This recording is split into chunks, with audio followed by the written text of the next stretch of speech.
Rivalry week is here, and that means that there is a ton of great football going on this weekend, and many of them have serious implications that are tied to them. So, to kick things off, I'm going to start with a game that decides who's going to play against Georgia in the SEC championship game, Texas at Texas A&M. And as a college football fan, I cannot express how awesome it is that in the first year of this rivalry coming back, it has this level of stakes on it. It's just so awesome. I mean, it already has great stakes on it because of the game that it is, but just adding that to it is just really incredible. I can promise you the atmosphere of this game is going to be incredible. It's going to rival games like the game and the Iron Bowl. It's going to be electric, and A&M has the major advantage of getting to play this one at home, and it's one of the big reasons I am picking Texas A&M to win this game. The other major reason is that Quinn Ewers is questionable to play, and even if he does play, I feel like his ankle injury will affect his level of play, and that makes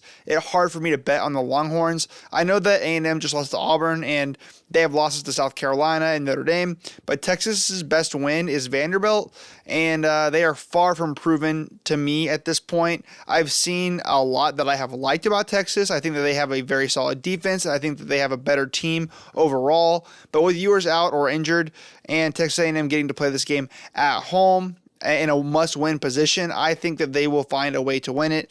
The key for them is just to not have a slow start, to not get put in a big hole early. If they can just keep up at the beginning, I'm confident they're going to be able to finish strong at the end. Marcel Reed is capable of a lot of things, and if A&M does not need to play catch up, I think that the defense will be able to play good enough ball in the second half or in the later quarters that I think A&M is very favorable here. So give me Texas A&M with the upset.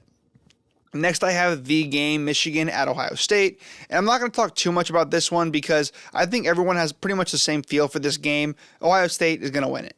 The only reason I have even put this game on this breakdown list is that people felt the same way that I'm talking about right now about this game the last 3 times it's been played. Michigan has won every time, though. So even though all 3 times people have thought that Ohio State was a slam dunk to win it, Michigan has instead. So this time, I do feel like it is a little bit different, though. The last times, Ohio State and Michigan were both in these positions where they were undefeated, or at least close to undefeated, and it was a battle of 2 teams that were really, really good, but people thought were maybe varying levels of good. This time, Ohio State looks great, and Michigan is barely bowl eligible. It doesn't help that the Wolverines are playing this game in Ohio. Michigan has a good defense, we know that, but I don't think that their defense will be able to carry them here. Ohio State has too many weapons offensively, and they have a great defense of their own that is plenty capable, I think, of shutting down Michigan's pedestrian offense. So I just don't really see a path for Michigan to win this game. Next, I have South Carolina at Clemson, and this one's really interesting to me because Clemson has dominated inferior opponents all season, but struggled when tested by bigger teams, and I definitely expect they will be tested in this game. The Tigers do get to host this game, but I'm still going to pick the Gamecocks in this one. South Carolina has been on fire lately, and Lenora Sellers has played like an absolute superstar for them. Pair that with Rocket Sanders in the backfield and one of the best pass rushes in the country. You have a really good shot in this game, or against anyone, really. And it's true that South Carolina is banged up and Clemson has superstars of their own. I mean, Clay Klubnik has played like a top 10 quarterback, and Phil Maffa has been a very efficient running back in his own right. And the defense has been really good at times. But in those big game moments against opponents with compatible rosters, I think Clemson continuously shows us that the lack of portal talent holds them back.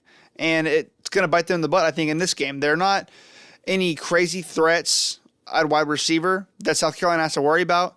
And in big games, I think Clemson's defense just hasn't really been able to show up like it has in some of the other games. And I think that this game will be another chapter in the Dabo Swinney losing games because he fails to adapt book. So I am picking South Carolina in this game. And the next game I have is the Iron Bowl, Auburn at Alabama. And before last week, I thought this game was going to be slam dunk. Alabama wins it. But after Auburn's shocking win over Texas A&M and Alabama's embarrassing loss to Oklahoma, this could really be anyone's game. For Alabama, it depends on how number 4 performs, and he has the benefit of playing this game at home where he's more comfortable. Unfortunately for Alabama, though, I think Auburn's defense is similar in quality to Oklahoma's, and we saw what they were able to do to Alabama. So Alabama's really going to have to figure out ways to score points. If Milroe is able to run the ball, then, obviously I think that Alabama has a very good shot of winning this game, probably will. But Auburn has been able to stop mobile quarterbacks fairly consistently. We saw that last night, or I guess not last night, last weekend with Marcel Reed, and they were able to really kind of stop him for the most part.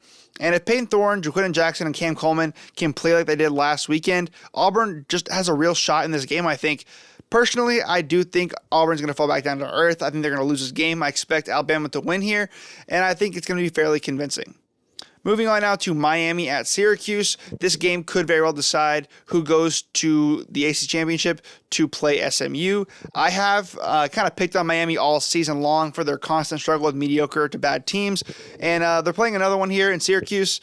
I think that, they won't really have a problem scoring on Miami. Syracuse won't, at least. I don't think they're going to have a problem scoring on Miami because basically nobody has trouble scoring on Miami. That defense is terrible.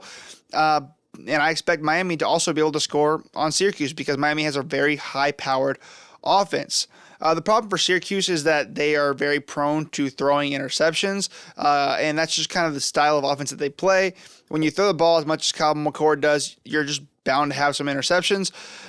This game is being played at Syracuse, though, so they do have that advantage.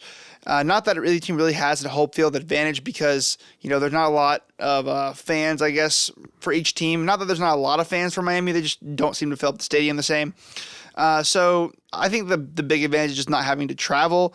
I think these teams are pretty even in quality, to be honest. I know a lot of people probably won't agree with that, but I do think these teams have a very similar quality team. But I am picking the upset here. I think Syracuse is going to win it because I think that the style of Syracuse's offense will be able to make it really hard on Miami, and I think that they're going to keep playing with fire and in keeping these games close with these mediocre teams, and they're bound to get burnt by it again. So I'm picking against Miami again. We'll see how that turns out. I'm picking Syracuse. Yeah. And next, I have Tennessee at Vanderbilt, and Vanderbilt has the opportunity to play the spoiler here. They are not in the running for a playoff spot, unfortunately, but Tennessee still is, and Vanderbilt has the opportunity to take that away from them. Vanderbilt has played several very high-quality teams this season and either beaten them or come very close. Diego Pavia and that offense is no joke, and the defense is able to hold its own as well, especially when playing at home, which is where this game will be being played.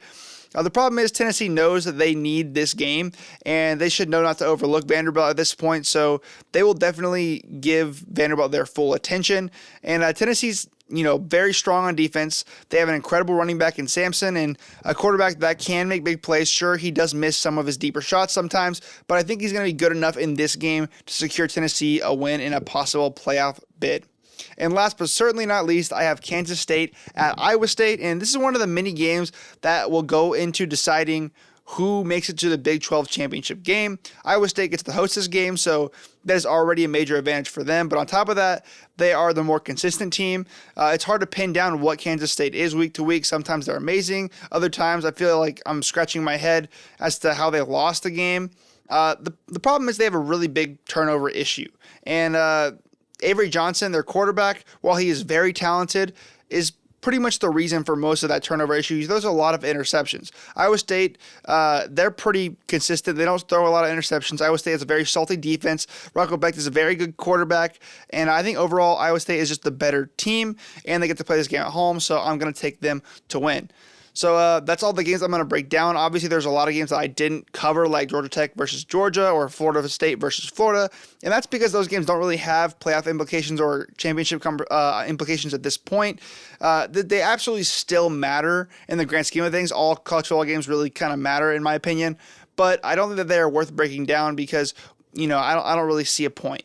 But Anyways, that's all for this video, guys. Hope you guys enjoyed. Please like, comment, subscribe, and make sure you follow me on the socials for the rest of my predictions. That's @_rock321 on X and Threads, and you'll find those predictions like the games I was talking about, Georgia versus Georgia Tech or Florida State, Florida. Those will be on the socials, so keep an eye out there. But yeah, that's all. Peace.